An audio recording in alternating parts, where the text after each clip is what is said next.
7 nömrəli formanı geyinmiş ən yaxşı futbolçu kimdir? Robert Pires yoxsa Bukayo Saka? Robert Perez əlbəttə ki. Robert Pires yoxsa Ricardo Quaresma? Robert Perez. Robert Pires yoxsa Eden Hazard? Robert Perez. Robert Pires yoxsa Angel Di Maria? Angel Di Maria. Angel Di Maria yoxsa Frank Ribery? Frank Ribery. Frank Ribery yoxsa Diego Forlan?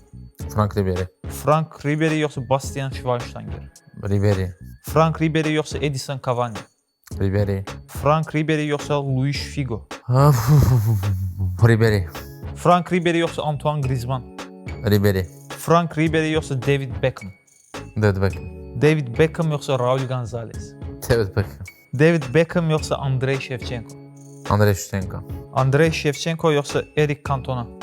Andrei Shevchenko. Andrei Shevchenko yoxsa David Villa? Mənim üçün Andrei Shevchenko. Andrei Shevchenko yoxsa Luis Suarez? Luis Suarez olsun. Luis Suarez yoxsa Cristiano Ronaldo? Cristiano Ronaldo. Siu.